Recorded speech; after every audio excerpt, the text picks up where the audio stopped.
कथम तरी अलिंग से दर्शन उपदिता इत्युच्यते। कहते हो अलिंग यदि कोई लिंग ही नहीं है, परिचायक बोधक ही नहीं है, ऐसे उस ब्रह्म तत्व का दर्शन किस प्रकार से हो सकेगा, वह बात बताया जा रही। इत्युच्यते न संदृश्य तिष्ठति रूपमस्य न चक्षुषा पश्यति कश्चनैनम हृदा मनीषा मनसा विक्लृप्त ये तद्विदुरमृतास्ते भवन्ति। न संदृते तिष्ठति रूपमस्य अस्य प्रत्यगात्मन ब्रह्मण रूपम संदृश्य न तिष्ठति, दृष्टि में स्थिर नहीं होता है। यदि भी दृष्टि हर एक विषय के साथ हर वृत्ति में चैतन्य रूपेण प्रकाश ग्रहण तो कर रहा है, लेकिन उसमें वो टिकता नहीं। न चक्षुषा पश्यति कश्चनैनम, अतः इसे कोई भी व्यक्ति कश्चन कश्चिदपि एनम आत्मानं ब्रह्मणम न चक्षुषा पश्यति, चक्षु के द्वारा नहीं देख सकता है। जो इस दृष्टि में टिके उसी को तो चक्षु ग्रहण करेगा, लेकिन जब दृष्टि में टिकता ही नहीं वह चीज तो उसे चक्षु ग्रहण आप कैसे कर सकेंगे। एक इंद्रिय जो कहा गया अन्य सकल इंद्रियों का उपलक्षण है, सकल इंद्रियों के द्वारा यह अग्राही है स्थापित हो गया। अतएव कदे वह अलिंग एवच, वो अलिंग है, उसको इंद्रियों के द्वारा बोध घटपटादि के समान बोध नहीं कर सकते। इसका तात्पर्य जैसे घटादि दृष्टि में टिक जाते जड़त्वात्, अतएव उनको आप ग्रहण भी कर लेंगे। इन प्रकाश को आप ग्रहण नहीं कर सकते हैं, क्योंकि चक्षु का दृष्टि में प्रकाश टिकता नहीं, किंतु प्रकाश में दृष्टि टिकी हुई, उल्टा है ना, है कि नहीं। रूपों को देखा जाता है चक्षु के द्वारा। ये न वागभ्युच्यते, ये सब के उपनिषद में कहा चुके हैं। यद्वाचा अनभ्युतम ये न वागभ्युच्यते, वही सभी इंद्रियों के लिए नियम है। फिर कैसे ग्रहण होगा वो, या तो कहो को ग्रहण ही नहीं होता, नास्ति ब्रह्म कहना पड़ेगा। कहते नहीं, नास्ति ब्रह्म मत कहो, उपलब्ध हो सकता है। हृदय मनीषा, हृदय मनीषा, हृदयस्थ बुद्धि के द्वारा ग्रहण होगा। मनीषा मनस ईशा इति मनीषा, मनस ईशा इति मनीषा है ना। मनस क्या इसका शकंदश पूर्ववाच्यम पूर्व हो गया, मनीषा बनाया वहां पर आपने। इसलिए मन को अलग से जो ग्रहण किया वह मन का अर्थ लेना पड़ेगा। मनसा जो तृतीयांत है उसका अर्थ इंद्रिय नहीं लेना, क्योंकि वो इंद्रिय इसी में आ गया, मन मनीषा में ही। मन का जो ईश, हृदय में रहने वाला मन का जो ईश है बुद्धि, उसके द्वारा वह अभिक्लृप्त हो मनसा। इसे यह मनसा मन रूपी इंद्रिय नहीं लेना, या मन से क्या लेना है, मननम। मनु अवबोधने धातु से सर्वधातुभ्यो असुन प्रत्यय, स्वार्थ में असुन प्रत्यय हुआ, करण अर्थ में नहीं है। इसे मनस शब्द यहां मनन आत्मक जो क्रिया में है, मनन रूपी क्रिया के द्वारा अभिक्लृप्त, मन रूप यथार्थ दर्शन, सम्यक दर्शन, समदर्शन से वह अभिक्लृप्त होता है, उन्हें प्रकाशित होता है। यह ये तद्विदो हो, जो व्यक्ति इस रूप में इसे जान लेता है, इस रूप से उसको जानता है, अमृतास्ते भवंती, वे अमर हो जाते हैं।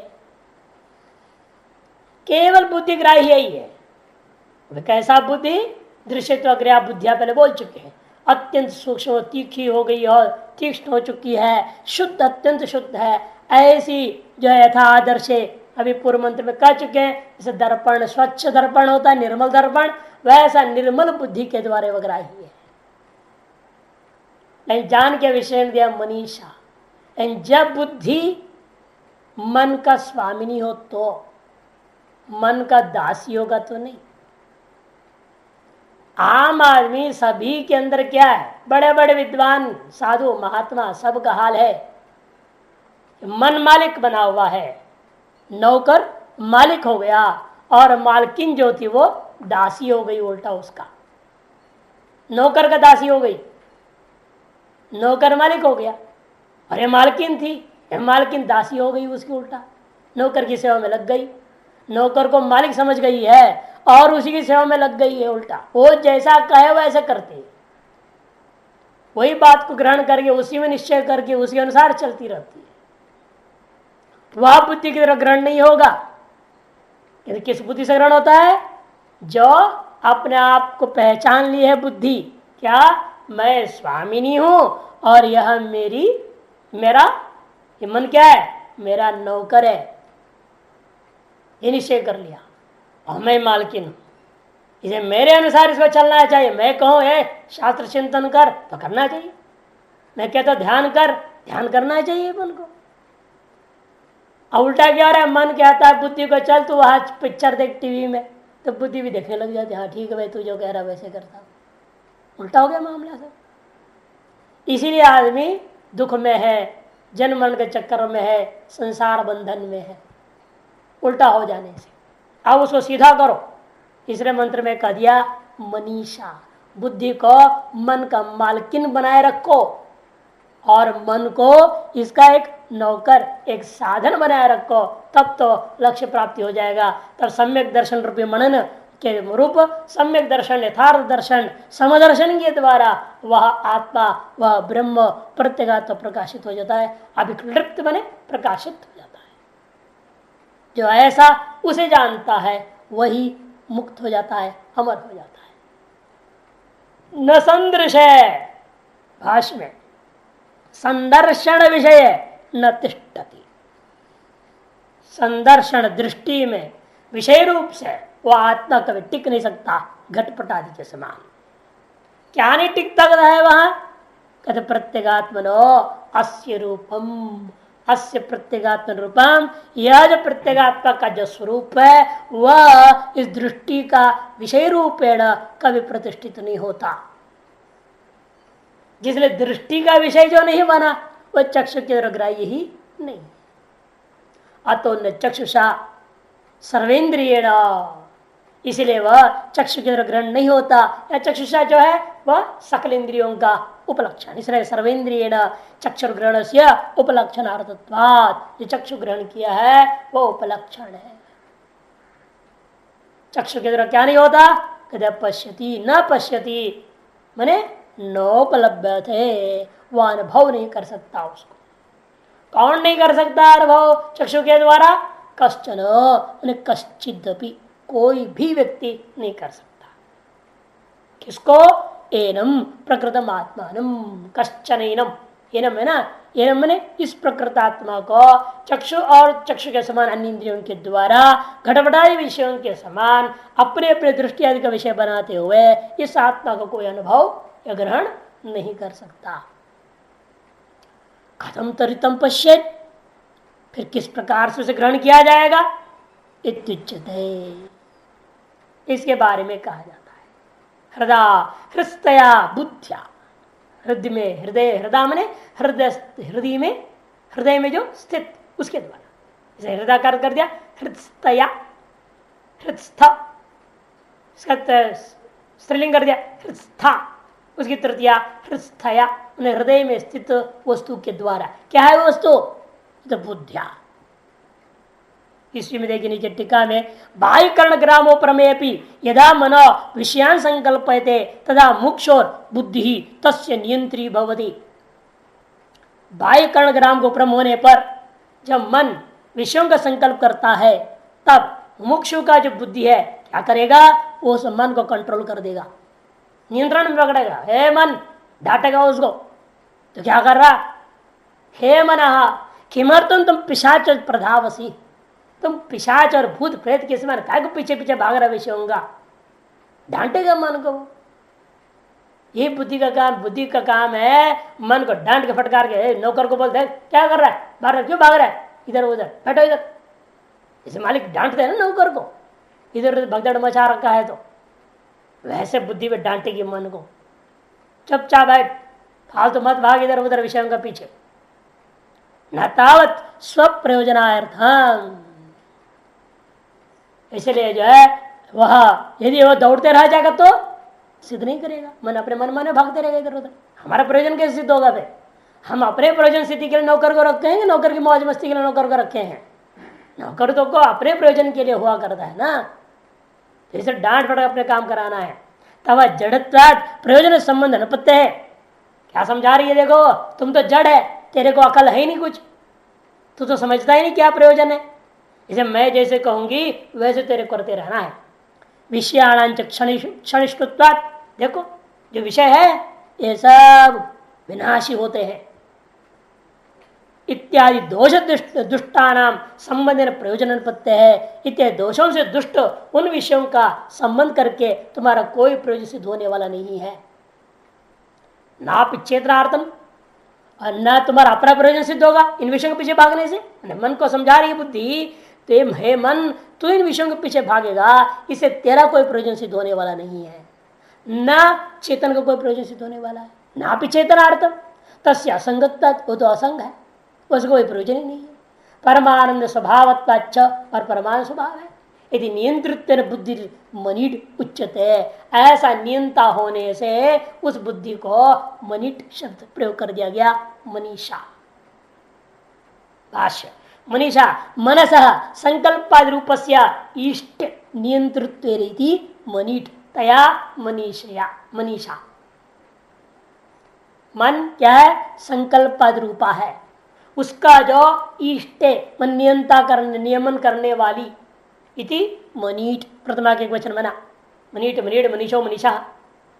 अब उसके तृतीय में मनीषा तया मनीषा हृदा मनीषा अविकल्पित्या।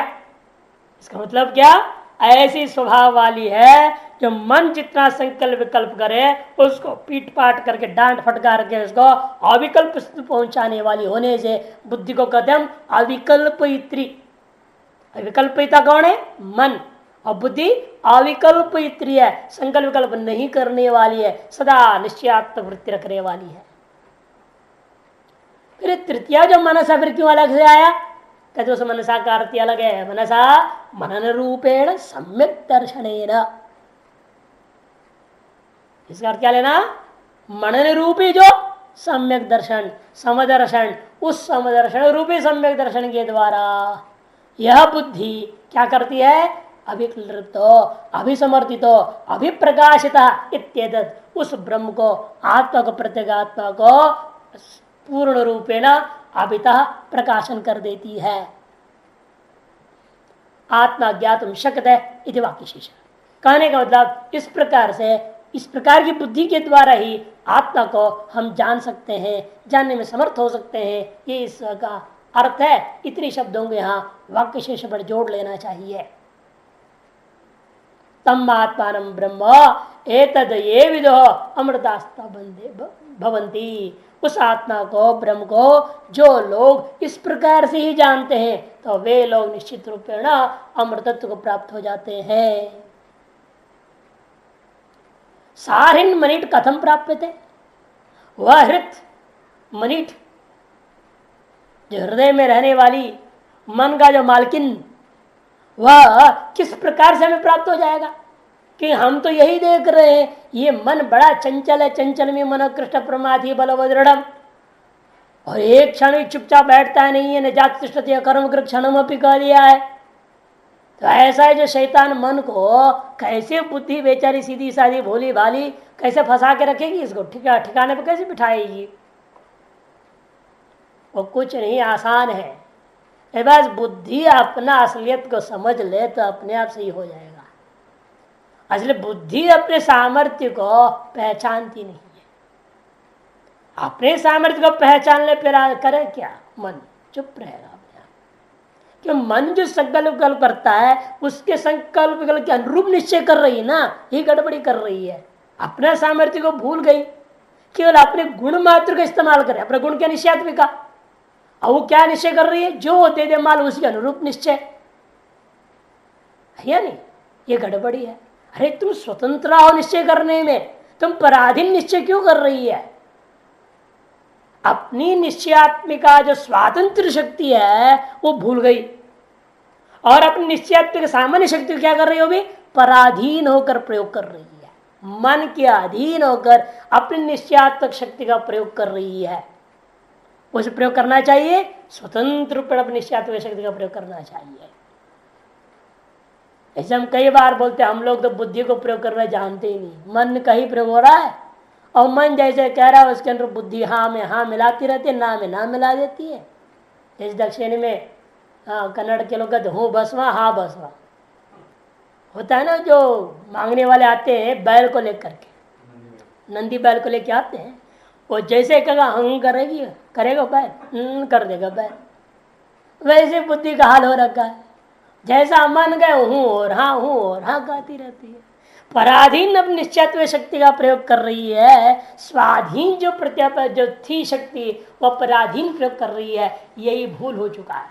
अब ये उसको जागृति आ जाए, उसको अब जगाना है हमें बुद्धि को, भाई याद दिलाना है उसको, भाई तुम निश्चय जो करने में स्वतंत्र हो, तुम्हारी अपनी स्वाधीन शक्ति है, इसका स्वतंत्र रूप में तुम प्रयोग करो, तुम पराधीन होकर परतंत्र होकर के शक्ति का प्रयोग मत करो। जब वो ऐसे करने लगेगी तो तब असली विवेक शक्ति जगता है, नहीं तो विवेक शक्ति वह मन ठग रहा है केवल, वास्तव विवेक जगी ही नहीं किसी की। अब जग जावे तो फिर बुद्धि अपना काम करने लग जाएगी। विवेक शक्ति का छल हो रहा है, मन दिखा रहा है जैसे कि आपको विवेक हो गया हो, ऐसे करता कभी कभी ऐसे लगता है विवेक जग गया है, इन मन छल कर रहा है। वास्तविक शक्ति जग जाए तो बुद्धि अपना काम करना चालू कर देगी स्वतंत्रता पूर्वक। अब वह पराधीन परतंत्र नहीं रहेगी तो बिल्कुल फिर तो वह अपने सात्विक है, वो तो अत्यंत सात्विक, मन से भी ज्यादा सात्विक है। अतएव बिल्कुल निश्चयात्मिका शास्त्र का निश्चय, गुरु और आचार्य उपदेश के अनुसार जो निश्चय है और शास्त्र का जो उपदेश है तद अनुसार यो चलाएगी, सब इंद्रियों को मन को सबको कंट्रोल कर चलाती रहती है। यस्तु विज्ञानवान सारथी, तब बुद्धि विज्ञानवान सारथी कही जाएगी। सारिन मिनट कथम प्राप्त तदर्थ योग उचित है। अब उसके लिए ही अब योग का कथन कर रहे हैं, वह योग अभ्यास करना पड़ेगा बुद्धि को अपने शक्ति प्रदान करने के लिए। अपने शक्ति उसके बाद जो उसे जागृत करना है, केवल प्रदान क्या करेंगे हम जागृत कर देंगे उसको, उसके लिए योग का कथन किया जा रहा है। जैसे होता है कहानी सुनाते इस विषय में, बुद्धि का भूल के विषय में। एक बार एक राजकुमारी थी किसी राजा का, बड़े पूजा पाठ ध्यान भजन करने वाली सीधी सादी भोली भाली लड़की थी। एक बार कोई महात्मा आ गया सत्संग, और राजा ने सत्संग दरबार बुलाया, सत्संग हो रहा है, और वो पर्दों के पीछे बैठती थी।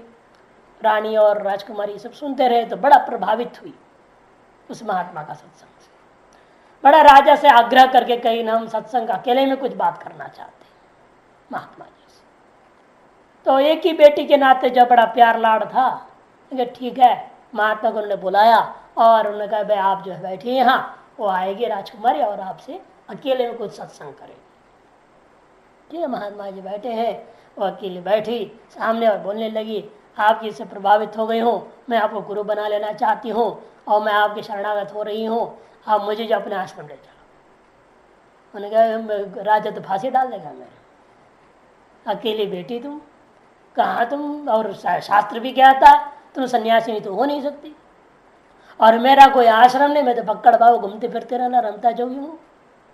इसे तुम किसी ऋषि के आश्रम में जाओ, वहाँ ऋषि कुमारियाँ होती है और ऋषि पत्नियाँ होते हैं, उनके साथ तुम रहो, भजन करो, ध्यान भजन करो। बहुत समझाया महात्मा ने, लेकिन उसने नहीं, मैं तो आप इतने ऋषि आए गए, मेरे के प्रभाव नहीं पड़ा, मेरा हृदय आपको ही गुरु मानता है, इसलिए आप ही मेरे लिए सर्वस्व है। उन्होंने कहा अच्छा, फिर मैं सोचता हूँ समझता हूँ, फिर जो है बोलूँगा, बोल के वो चला गया। फिर सोचा क्या करें, उसने कुछ अपने ज्ञान के आधार पर आयुर्वेद जड़ी बूटियों को घोट घाट करके जो है एक पुड़िया बनाया। पुड़िया बना करके वो जहाँ खेलती थी वहाँ छिप के बैठ करके उसके सामने पुड़िया डाल दिया, कहा कि इसको चुपचाप खा लेना, इशारा किया। वो जैसे खाई वो लड़का हो गई, लड़का हो गई। अब वो घबरा गए, अब तुम्हें तो लड़का हो गया हूँ, लोग क्या कहेंगे, अब क्या करूँ मैं। फिर क्या करना क्या है, तो कहा था ना चल मेरे साथ। गुरु ने कहा चल मेरे साथ, लेके चला गया। वहीं से दीवार कूद करके बगीचे का गुरु चेले दोनों पार हो गए। 10-12 साल बीतने के बाद गुरु जो है उसी जगह पहुंचा, नहीं उसी राजा के क्षेत्र में। वहां जगह जगह जगह पहले जमाने पोस्टर तो होता ना, पेंटिंग करते थे, और राजकुमारी का जगह जगह लगा हुआ है, इसका जन्म महोत्सव मनाया जा रहा है। और पीछे नीचे में ये भी लिखा है यह जो लुप्त हो गई है किसी कारणवश किसी तरह से, तो उस राजकुमारी को जो बताए कहाँ है कैसा है, तो उसको 50,000 स्वर्ण मुद्रा दिया जाएगा। अब वो दिव्य सौंदर्य को देखकर उस राजकुमारी का जो चेहरा था उसका मन मोह हो गया। वो कहने लगा गुरुजी बहुत साल हो गया आपके साथ घूमते फिरते चेहरा बने, अब मेरे को इसको देखने के बाद इच्छा हो रही है मैं इससे शादी करूं। इस 12 साल भूल गई, मैं राजकुमारी थी ये भूल गए, वो तो लड़का हो गया, अब उसी में रम गया। अब गुरु के साथ शास्त्र अध्ययन किया, सत्संग करता रहा, ध्यान योग करते रहा, तो भूल ही गया मैं राजकुमारी थी। अब उस राजकुमारी को देख कहता है मैं इसे शादी करना चाहता हूं। तो गुरु ने कहा तेरा दिमाग खराब हो रखा है चेड़ा, कहा साधु बने निकला और इसे शादी करने की बात करना। चलो फिर भी तेरी बहुत इच्छा है तो पहले तू ध्यान से देख तो ले कहाँ है ये लड़की, कि कोई भी है ना लिखा है का गुमशुदा है तो ढूंढ उसको। अब एक आग्रह करके वो चित्त पर ध्यान दिया, ध्यान देकर फिर अपने का करके बैठ गया, अपनी सारी योग का सामर्थ्य इस्तेमाल करके ढूंढ रहा है ये लड़की कहाँ छिपी होगी। कोई डकैत उठा के ले गया होगा या कोई वश में रख लिया होगा, जो भी है बहुत तरीके से ढूंढा। इतने में गुरु जी गए और दूसरी जड़ी बूटी घोट घाट के लाए वापस को राजकुमारी बनाने का। तो लाए, पूछे क्या पता चला तेरे को कहाँ है? महाराज सारी रिद्धि सीधी फेल हो गई। मनी में सोचने लगे तुझसे भिन्न होता तब तो मिलता भी कहीं हो। गुरु सोच रहे तेरे से भिन्न हो तो ढूंढने पर तो मिल जाए कहीं, तो तू ही तो वो है, लेकिन समझ में कहाँ आवे। तेरे जड़ी पिलाई, ये लो राजकुमारी, अब बोल तू शादी करेगा इससे? तुझमें इसमें कोई अंतर है? शर्मिंदा हो गया। तो यही हाल सबका है, हम वही ब्रह्म है कोई नहीं जानता, बुद्धि नहीं समझती है, भूल गई है अपने शक्ति सामर्थ्य को। जिस दिन पहचान में आ गया मैं यही हूं, मेरे से अलग है ही नहीं कोई चीज, सारे ब्रह्म अपने आप समाप्त हो जाता है। तो इसलिए यहां पर भी इसी प्रकार से बुद्धि को समझ में आ जावे मैं स्वाधीन, मेरे से अलग कुछ भी ऐसा मैं पराधीन नहीं हूं, मैं कोई दूसरी नहीं हूं, मैं सर्वतंत्रा स्वतंत्रा स्वाधीना, मेरी निश्चयात्मिक शक्ति है, तो अपने आप बुद्धि मालकिन हो जाएगी, दासी नहीं रहेगी। बस इतना ही बोलो, यदा अहम स्वामिनी न दासी, ऐसा जब बोध हो जाए राजकुमारी को जैसे हो गया वैसे, तब तो कहना है क्या, फिर वह विज्ञानवान सारथी हो जाएगी, अविज्ञानवान सारथी नहीं रहेगी। यदा पंचावतिष्ठन्ते ज्ञानानि मनसा सह बुद्धिश्च न विचेष्टति तामाहुः परमां गतिम्।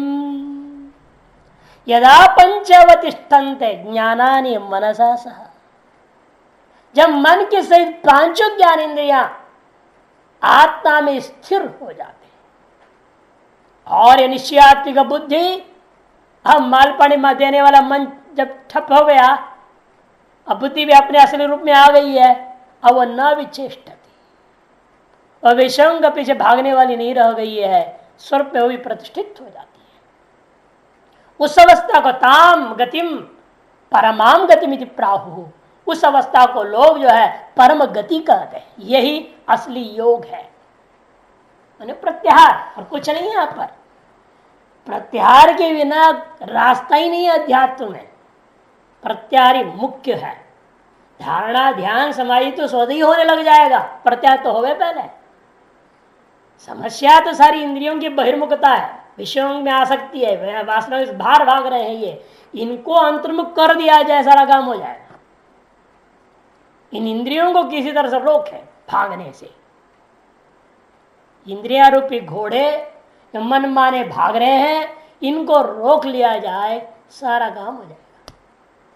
ये बुद्धि भी इनके पीछे भाग रही है, अभी जो विषय देते हैं तो उसके अनुसार निर्णय करके इसे पीछे भाग जाती है। अब वो विषय नहीं देंगे, अब वो क्या करेगी?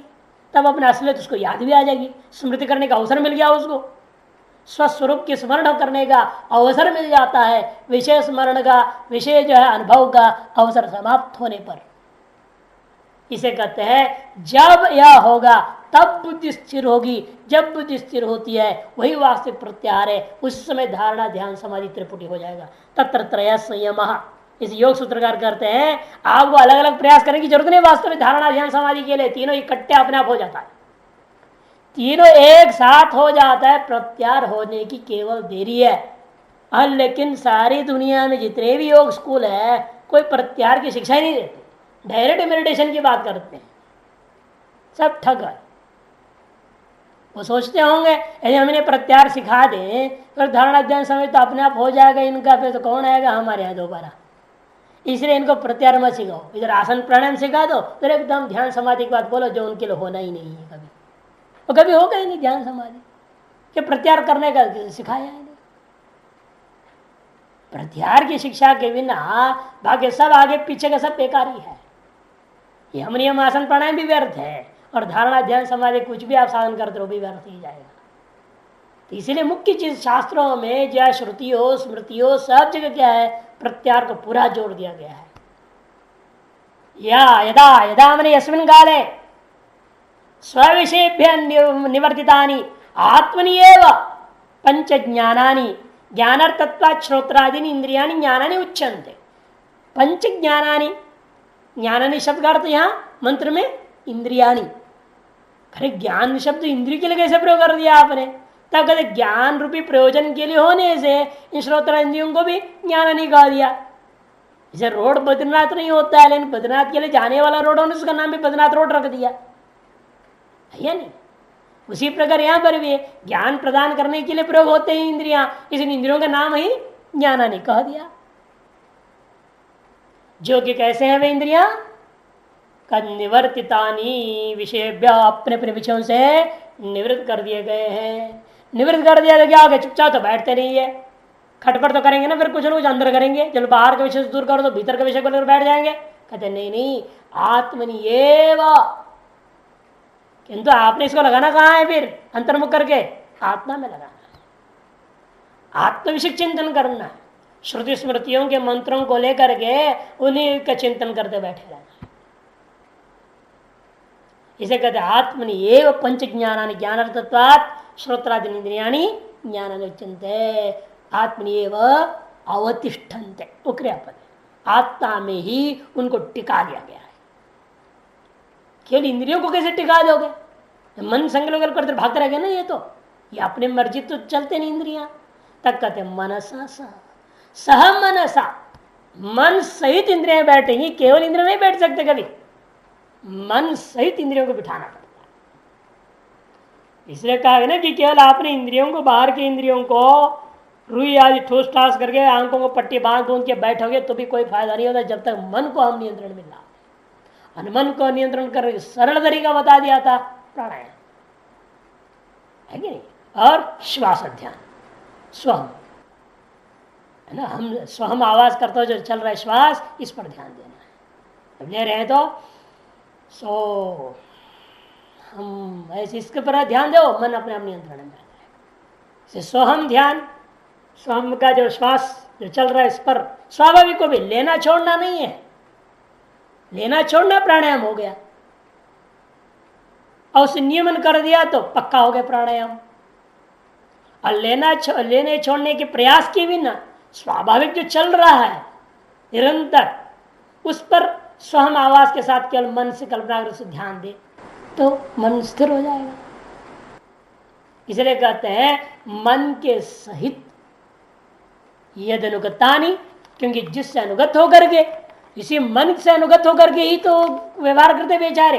तेन संकल्प आवृत्तेन अंतःकरणेन, व्यावृत्तेन अंतःकरणेन, जिससे अनुगत होकर के इंद्रिया प्रवृत्त होती है, ऐसा उस मनसा में तेन मनसा, उस मन में कैसा है, संकल्पादि व्यावृत्तेन, संकल्प विकल्पादि वृत्तियों से रहित है, ऐसे अंतःकरण के सहित इंद्रियों को मन रूपी विषय में मैंने अंतर्मुख करके मन का विषय, मन संबंधी श्रुति स्मृतियों को लेकर के चिंतन कर्म लग जाना है।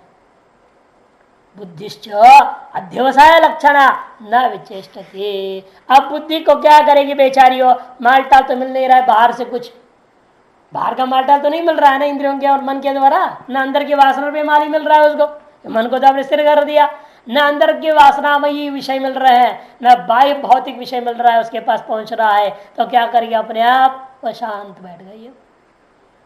अशांत हो जाने पर उसको मौका मिल जाता है, अब वो देखती कोई ढूंढेगी कोई ना कोई चीज को, तो देखेगी क्या, तो सब प्रकाशात्मा ही दिखेगा और कोई चीज तो दिखना ही नहीं उसको, जब वो मल नहीं रह गया। बुद्धिश्च अध्यवसाय लक्षणा न विचेष्टति स्व्यापारेशु न विचेष्टते न व्याप्रियते। वह अपना जो व्यापार है उस व्यापार में वह तथा स्व व्यापार क्या था, विषयों का निश्चय करते रहने का व्यापार था, अब आत्मस्वरूप का निश्चय करने के व्यापार में लग जाएगी। तामहो परमाम गतिम, उसी को परम श्रेष्ठ गति ऐसे लोग कहते हैं योगी लोग। ताम योगम मिति मन्यन्ते स्थिरामिंद्रिय धारणाम अप्रमत्तस्तदा भवति योगो हि प्रभवाप्ययो। योगो हि प्रभवाप्ययो। ताम योगम मिति मन्यन्ते, उस अवस्था को योग कहते हैं। वास्तव संसार से वियोग होना ही यहां योग है आत्मा से, इसे वियोग का नाम योग रख दिया। एक गीता में भी आया था ना, वियोग को ही योग कहा दिया जाता है। अथवा सत्यानृत मिथुनी कृत्य, सत्य और अनृत अनादिकाल कभी मिथुन भाव को प्राप्त हो गए थे, उनका वियोग होकर सत्य मात्र प्रतिष्ठित होना, अनृत का मिथ्यात्व से परित्याग करता हुआ सत्य मात्र प्रतिष्ठित होने का नाम ही योग है। सत्यानृत का जो संयोग है उसका वियोग का असली नाम योग है। इसे इस संसार का कारण क्या है, दृग दृश्य संयोगो हे तो हो। योग सूत्रकार कहते हैं दृग दृश्य का जो संयोग है ये है वो तो संसार का कारण है। दृग मने आत्मा चैतन्य और दृश्य जगत, इनका जो परस्पर संबंध हो रहा है जो, यही संसार का कारण है। अर्थात संयोग का वियोग होना ही असली योग है, ऐसा सभी कहते हैं। इस अचल जो इंद्रिय धारण को ही योगी लोग योग कहते हैं। स्थिराम इंद्रिय धारणाम ताम, ये विशेषण है ना, इंद्रियों का धारणा रूपी यह जो अचल स्थिति है स्थिराम ताम, उसी को योगी लोग योगम इति मन्यन्ते। उस समय यह चित्त कैसा है, समाधान के लिए, चित्त का समाधान करने के लिए क्या करते, तदा है ना, इसे यदा जोड़ लेना पड़ेगा। यदा अप्रमत्त साधक तदा योगो भवति प्रवाप्यो। जब यह साधक प्रमाद रहित हो जाता है, क्योंकि योग ही प्रभव और अप्याप्य रूप है, अर्थात प्रमाद छोड़ने से कैवल्य का प्रादुर्भाव और प्रमाद करने से परमार्थ का नाश हो जाता है। ये जो योग है यही दो का कारण बन जाता है, उत्पत्ति और प्रलय का। किसकी उत्पत्ति का और किसी प्रलय का, तब समझ लो प्रमाद रहित हो गए आप तो मोक्ष की उत्पत्ति होगी, और प्रमाद सहित रह गए आप तो संसार की प्राप्ति होगा, न परमार्थ का नाश होगा। मुक्तता आपकी जो जीवन मुक्त नित्य मुक्त है, आप उस नित्य मुक्तता भंग हो जाएगा, आप बंधन में पड़ जाएंगे यदि आप प्रमाद से युक्त रहेंगे। प्रमाद से युक्त, प्रमाद का युक्त होने मतलब क्या, प्रमाद का योग हो गया तो आप क्या हो जाएंगे, संसारी हो जाएंगे। और प्रमाद का वियोग हो गया, तादृश योग हो जाए तो मोक्ष की उत्पत्ति हो जाएगी। इसे योग ही प्रवाप्य योग कह दिया। तम ताम ईदृशम नहीं, ताम ईदृशीम अवस्था, वह यह जो उस प्रकार की जो अवस्था है उसी को योगम इति मन्यन्ते वियोगम में वसंतम। भाष्यकार स्वयं कह देते वियोग ना होता हुआ भी उसको योग शब्द से कहते हैं। क्यों ऐसे आप कह दिए वियोग होता हुआ? कहते सर्व अनर्थ संयोग वियोग लक्षणा ही यम अवस्था योगिना, कि सकल अनर्थों के संयोग का वियोग रूपा होती है यह अवस्था योगियों के अंदर। इसलिए इसको वियोगात्मक होते हुए भी योगियों के द्वारा प्राप्त योग कह दिया जाता है। उधर से वियोग हो गया, अनर्थों के संयोग का वियोग हो गया, और उधर आप जब वियोग पहले मानते थे, जीव भ्रम से वियोग हो गया है, बिछुड़ गया है, अलग हो गया है, ये जो भ्रांति थी वहां क्या हो गया? वह वियोग खत्म होकर के वहां जीव और ब्रह्म ऐक्यत्र वियोग को प्राप्त कर गया। इधर का वियोग हटा, वहां योग हो गया। एतस्याम अवस्थायाम अविद्याध्यारोपण वर्जित स्वरूप प्रतिष्ठा आत्मा भवति। इस अवस्था में ही अविद्या के अध्यारोप का अभाव हो जाने से यह आत्मा स्वरूप प्रतिष्ठित हो जाता है। वह अवस्था क्या है? स्थिराम इंद्रिय धारणाम, स्थिराम अचलाम इंद्रिय धारणम बाह्य अंतःकरणानाम धारणम इत्यर्थ। स्थिराम माने अचल हो गया है। क्या चीज अचल हो गया? बाह्य और अंतःकरण सकल इंद्रियों का धारणम इत्यर्थ। नीचे इसलिए कर व्यावृत्त उपसंहृतम मनो यदि सुषुप्तिम गच्छेत तथा अनर्थ बीज अवस्था भवति। मान लो अपने मन को संहार तो कर लिया, लेकिन वो मन को अंतर्मुख करते दिए सो जाए तो फायदा क्या होगा? मोक्ष कहाँ होगा? आत्मानुभूति तो होगी नहीं। आपको बिठा दिया ध्यान करने और आपको ध्यान करने की वहां पर बोल रहे ऐसा ऐसा करो, ऐसा ऐसा करो, ऐसा ऐसा सोचो समझो, इतने में आप मन अंतर्मुख हुआ और सो गए। अब आगे ध्यान होगा क्या?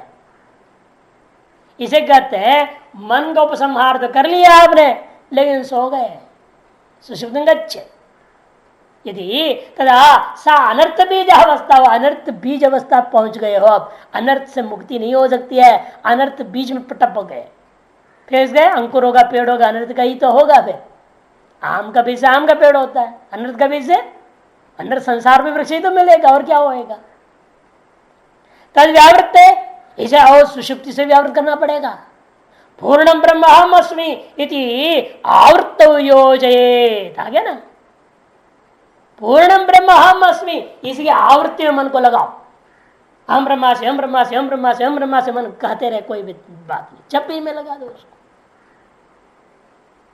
आवृत्तो नियुक्तम, जब आवृत्ति में आप इसको नियुक्त कर दिए तो विशेष विक्षिप्त चेत, और बीच बीच में वासना की वजह से विषय की ओर भाग जाएगा तो तद दोष दर्शन तत्व व्यावर्तित, तब उस विषय में दोष दर्शन के द्वारा वहां से उसको फिर हटा देना। व्यावृत्त में तथा तटस्थंचित, वहां से हटाने के बाद न वह हम ब्रह्मास्मि कहता है, न घट का दर्शन करता है, दोनों से अलग होकर के तटस्थ और बीच में फंस जाएगा तो फायदा गया है ना? तो भी बेकार हो गया। अहम ब्रह्मास्मि भी नहीं चिंतन कर रहा इधर, और उधर घट आदि का व्यवहार भी नहीं करना चाहता, दोनों का बीच में फंस जाएगा, वो तटस्थ अवस्था है, वो भी बेकार है। यावत कषाय अवस्था तो निरुद्धम मनो यदा न जागृति न स्वप्न न अंतराल अवस्थम भवति, तब तुरंत उसको जगाओ। तटस्थ से आलसी, वो तटस्थ अवस्था में जाने का कारण क्या होता है? वो घबरा जाते, क्या अरे जगत तो बेकार है, राम ब्रह्मास्मि तो ब्रह्म तो पता नहीं चल रहा क्या है ब्रह्म। अब वो बीच फंस गया, संशयग्रस्तों से, विपरीत भावना से, या आलस्य की वजह से, या प्रमाद की वजह से, अंतराल अवस्था में जो फंसता वो भी ठीक नहीं होता। तुरंत वहां से सोचेगा, गुरु ने कहा है तुम ब्रह्म हो, बस जपो। कल आयतन गीता में चाहे भ्रांति हो चाहे संशय हो, शास्त्र की वासना के लिए शास्त्र जो कहता है उसकी आवृत्ति करते रहना। ये सोचा ही नहीं है, ये गलत है कि सही है, क्या है वाक्य में होगा कि नहीं होगा, मोक्ष भी नहीं सोचना।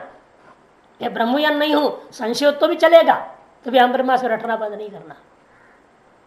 मन को समझा करके वापस बदलाओ, और यदा न जागृति न स्वप्ति न अंचात्रावस्था भवति, इसलिए बाह्य घटादि को जागृत अवस्था नहीं है, सोया भी नहीं है, आंतरिक वासनामयी पदार्थों स्वप्न अवस्था में भी नहीं है, अंतराल तटस्थ अवस्था में भी नहीं है। ऐसी अवस्था में ही पूर्णम ब्रह्म अवभासगत क्षीणम भवति। पूर्ण ब्रह्म का उपासक होते हुए वह मन स्वयं क्षीण हो जाता है। तथा तब सर्वनर्थ वियोग लक्षणा सा अवस्था होती, सकल अनर्थों का वियोग रूपा एक विलक्षण अवस्था होती है। उस अवस्था को ही योगारंभ काले प्रमाद वर्जनम विधेयतया व्याख्याया अनुवाद परतया व्याचष्टे। इसलिए व्यक्ति को क्या करना चाहिए? योग का आरंभ काल में प्रमाद का वर्जन का विधि है। यहां पर प्रमाद करना छोड़ो, अप्रमत्त शब्द, प्रमाद त्याग करना ही साधना का आरंभ है। अप्रमाद त्याग करोगे तो प्रत्यार होएगा। प्रमाद क्या है? अशास्त्रीय प्रवृत्ति। शास्त्रीय प्रवृत्ति अप्रमाद है, शास्त्रीय अप्रवृत्ति वो प्रमाद है। अशास्त्रीय प्रवृत्ति को त्याग दोगे और शास्त्रीय प्रवृत्ति करने लगोगे, अपने आप प्रत्याहार के योग्य बन जाता है व्यक्ति। अंतर्गुण शुद्ध होगा शास्त्र प्रवृत्ति से। अंतर्गुण शुद्ध हो जाए तो आपके मन में सामर्थ्य आ जाएगी, विवेक जगेगा और अंतर्मुख होने के लिए प्रयास करेगा। इसलिए भाष्यकार करे अप्रमत्त प्रमाद वर्जित समाधानम प्रति नित्यम यत्नवान। आ गया ना?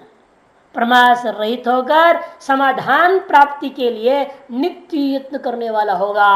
जब यदा तदा तस्मिन् काले यदैव प्रवृत्ति योग भवति सामर्थ्याद अवगम्यते। जब यह एतादृश योग में प्रवृत्त होने लगता है तब जाकर के ऐसी स्थिति हो जाती है। ऐसे सामर्थ्य से यदा का अध्यार करके तदा के साथ अन्वय करके ग्रहण करना चाहिए। नहीं बुद्धियादि चेष्टा अभावे प्रमाद संभव अस्ति। कि बुद्धियादि की चेष्टा जब नहीं रह जाती है फिर प्रमाद का गुंजाइश ही खत्म हो जाता है। कोई गुंजाइश नहीं।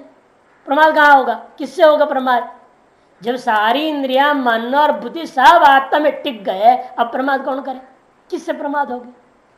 कोई इंद्रियां नहीं प्रमाद करने वाले, मन नहीं रहा, बुद्धि नहीं रह गई, सब आत्मा में टिक गए हैं, अब प्रमाद का सवाल ही नहीं उठता।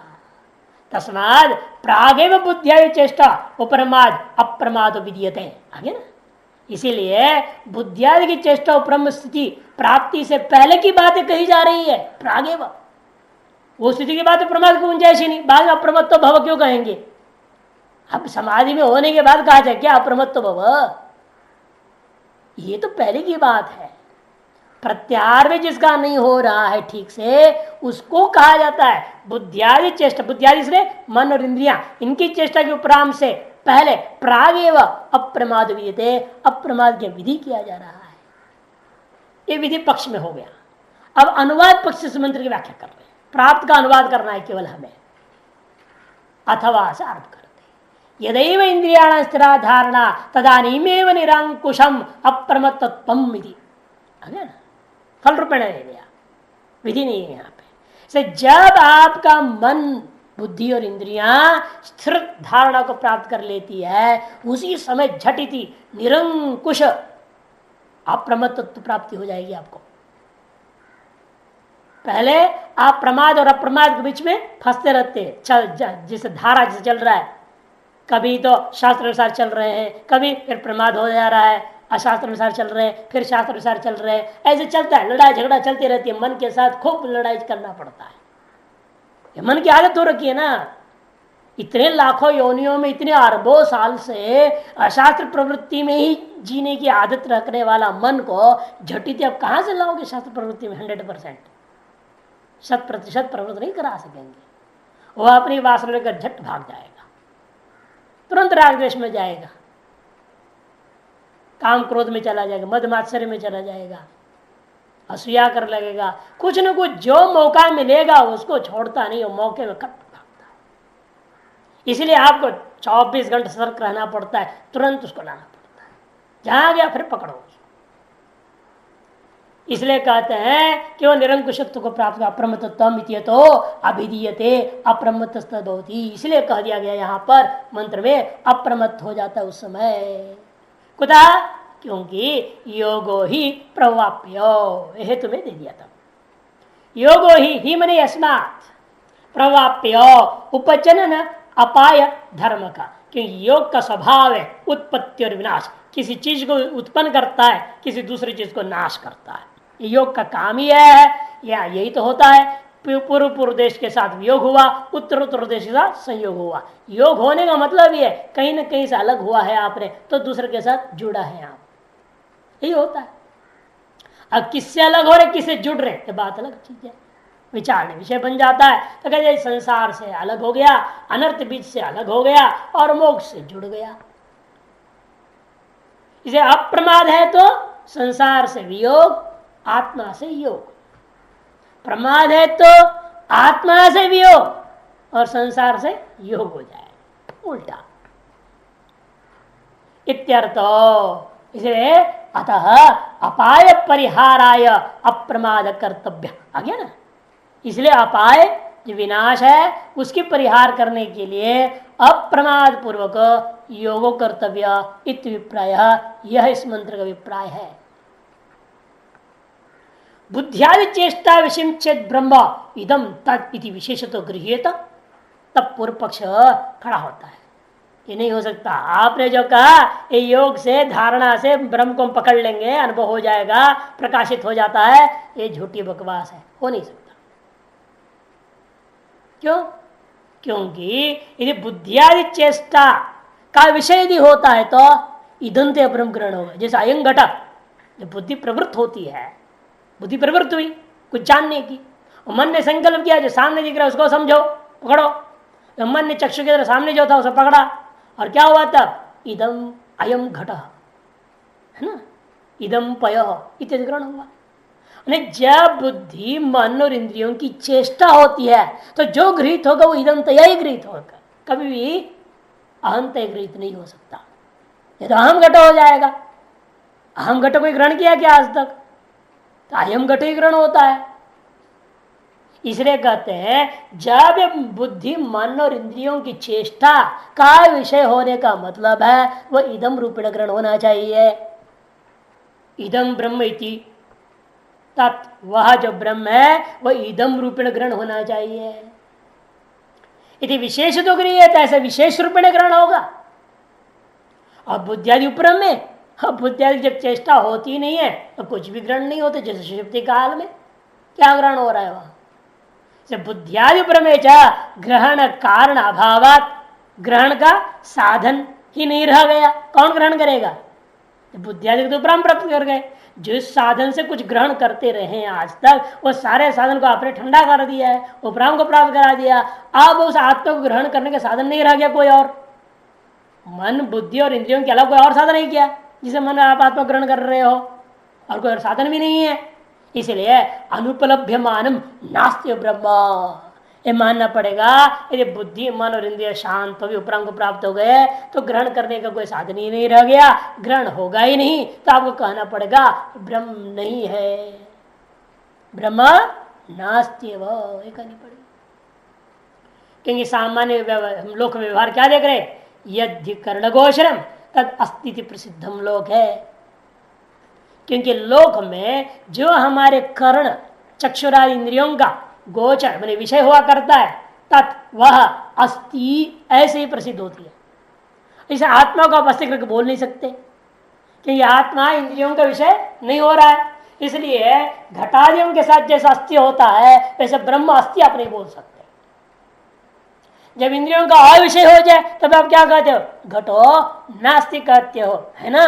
उसी प्रकार से इंद्रियों का अविषय होता ब्रह्म को भी क्या कहना पड़ेगा, ब्रह्म नास्ति का ही विषय बनेगा, ब्रह्म अस्थि का विषय बन नहीं सकता। ये पूर्व पक्ष का है।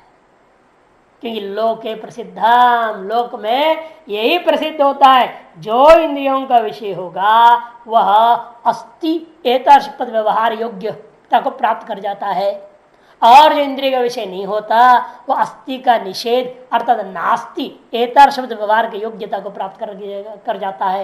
यथा घटो नास्ति तद्वत यहाँ पर समझो, यदि ब्रह्म इंद्रियों का विषय होता तो ब्रह्म अस्थि से व्यवहार का योग्य बन जाता, लेकिन इंद्रियों का विषय है, उपराम में कोई ग्राहक और नहीं रह गया, अतएव जो है ब्रह्म नास्ति ही विषय बनेगा। विपरीत असत इत्यतः च अनर्थको योगो, और विपरीतम जो कर्ण गोचर नहीं है उसमें क्या होता है, असत नास्ति, ऐसा ही व्यवहार होता है। इसीलिए आपके द्वारा जो विधान किया गया ये योग है व्यर्थ, कोई प्रयोजन सिद्ध नहीं हुआ इस योग से। अनर्थको योग, इसलिए आपका जो योग विधि है ये पूरा का पूरा अनर्थक, कोई मतलब नहीं इसका। क्यों क्यों अनर्थक हो गया? योग से कुछ उपलब्ध नहीं हुआ क्या? नहीं, अनुपलब्ध मानता। उपलब्ध कहां से होगा? उपलब्धि हो तो उपलब्धि भी हो जावे, ये तो अनुपलब्ध मान्य वस्तु होने के नाते योग से भी इसका उपलब्धि नहीं हो सकती है। इसलिए योग का विधि ही व्यर्थ है। नास्ति उपलब्धभ्यम ब्रह्म, अथवा योग्य हो चाहे किसी भी प्रकार साधन से हो, आप भी ब्रह्म को उपलब्ध करोगे तो नास्ति ऐसा ही उपलब्ध करना चाहिए। यदि उपलब्ध भी मानते भी हो आप योग से, तो ब्रह्म केन रूपेण उपलब्ध भी होगा, नास्तित्व रूपेण उपलब्ध भी होगा। इसके विपरीत शास्त्र बोले ना अस्तित्व उपलब्धव्य कहेगा, मंत्र आएगा, उसकी लिए भूमिका है सब। पूर्व पक्षी कहता है नास्तित्व ब्रह्म उपलब्धव्य, और प्रश्न क्या कहेगा? अस्तित्व उपलब्धव्य। अनुपलब्ध मानत्वाद्वा नास्तित्व उपलब्धव्यम ब्रह्म इत्यं प्राप्ते इदम उच्यते। तब जवाब करे अच्छा, अर्धांगीकार में करे सत्यम, ठीक कहते हो। अर्धांगीकार क्या है? यहां पर जो पूर्व बात कहा उसने, इंद्रियों का विषय होता तो इदम रूपेण मैं ग्रहण कर लेता, उतनी बात मुझे स्वीकार है। जिसलिए इंद्रियों का विषय नहीं है वो इदम रूपेण ग्रहण नहीं होगा, इतनी बात तो हम मान लेते हैं। लेकिन आपने ये जो बुद्धि को प्राप्त होने पर ग्रहण का कारण न होने से ग्रहण ही नहीं होगा, अतः नास्तिक का मामला हो गया। ये बात कहना आपका ठीक नहीं है। इस सत्यम अर्धांगीकार में कह दिया। आनंद विकार स्पष्ट कर घटोस्ती प्रतिपन्न से घटस्य मुद्गराविघाताद विलापने घटाकार एव विलीयते नास्तित्व अंशस्तस्य कपालादौ अपि अनुवृत्ति दर्शनात्। घटोस्ती, ये जो प्रतिपन्न पुरुष जब उस घट का मुद्गरा विघात से नष्ट कर देता है तो घटाकार का विलय हो गया, नास्तित्व अंश, तब उसमें नास्तित्व अंश का व्यवहार भले ही होता है, किंतु तस्य वह घट कपाल आदियों में अनुवृत्ति होता है ना। कपाले घटोस्ती, टुकड़ों में घट है अभी, लेकिन किन रूपेण है? कपाल में, टुकड़ों में अभाव रूपेण। कपाले जो टुकड़े हैं उनमें घटा भाव अस्ति, घट ध्वंसो अस्ति, व्यवहार होता है। अतः कार्य प्रविलापन से अस्तित्व निष्ठत्वा, कार्य प्रविलापन भी अंत में कहा गया, लेकिन सिद्धांत पकड़ लिया। लेकिन आप कह रहे हो ना, अरे घट ध्वंस रूपेण वहां पर है तो सही, अंत में आपने ही तो जोड़ा है। कपाले घटो ध्वंसाकारेण अस्ति, ही तो बोलोगे। कपाले घटा भाव अस्ति, अस्ति के बिना अभाव भी तुम बोल नहीं सकते हो। अतः नास्ति का पेट में अस्थि छिपा पड़ा है, तो अस्थि के बिना कहां से तुमने किसी चीज को कथन कर सकते हो? इसे सभी का पेट में छिपा हुआ अस्थि को ग्रहण करना ही आत्मा का ग्रहण करना है, ये समझो। इसे ना बदनाम में भी नाम है, ये तो रजनीश ने तर्क दिया था। शून्यता पर्यवसायी लय इत्युक्तम में तस्फुटयति, इसे स्पष्ट करते हैं। नैव वाचा न मनसा प्राप्तुम शक्यो न चक्षुषा अस्ति ब्रुवतो अन्यत्र कथम तद उपलभ्यते। नैव वाचा न मनसा प्राप्तुम शक्यो न चक्षुषा, कर्मेंद्रिया वाचा से, मनसा से अंतःकरण, चक्षुषा से बहिर्ज्ञानेन्द्रिया। ज्ञानेन्द्रिय, कर्मेंद्रिय और अंतरिंद्रियों का विषयत्व ने निषेध कर दिया। इन तरफ प्राप्तुम न शक्य अस्तित्व ब्रुवतो, किंतु जो वेदवादी, जो शास्त्रानुसारी श्रद्धालु पुरुष लोग, आस्तिक बुद्धि वाले लोग, अस्ति ऐसा कहने वाले जो लोग हैं, इनसे अन्यत्र, इनसे जो भिन्न जो नास्तिक लोग हैं, जो नास्ति ऐसे कहते हैं, उन लोगों को कथम तद उपलब्ध है, उनको आत्मा की अनुभूति कैसे हो सकती है? अर्थात ऐसे नास्तिकों को कैसा कभी भी आत्मा का अनुभव हो ही नहीं सकता, ये सिद्ध हुआ। अतएव अस्थि ऐसे कहने वालों के अनुसार चलते हुए आपको भी अस्थि रूप में इस ब्रह्म को ग्रहण करनी चाहिए। ये अगले मंत्र में कहा अस्तित्व उपलब्धभ्य तत्व भावे न चोभय हो इत्यादि आएगा, उसकी भूमिका मंत्र है। नैव वाचा न मनसा न चक्षुषा नान्यरपि इंद्रिय ही प्राप्तुम शक्यते इत्यर्थः। वाणी से, मन से, चक्षु से कहने का अन्यों के द्वारा, इंद्रियों के द्वारा, अन्य जितने इंद्रिय है उनके द्वारा भी वास्तव में प्राप्त नहीं हो सकता, यही इसका अर्थ है। तथापि सर्वविशेष रहितोपि जगतो मूलम, यद्यपि वह ब्रह्म सकल विशेष रहित है, अतएव इंद्रियों का विषय नहीं है, फिर भी ऐसा जो वह ब्रह्म है वह जगत का मूलम, वह जगत का मूल है।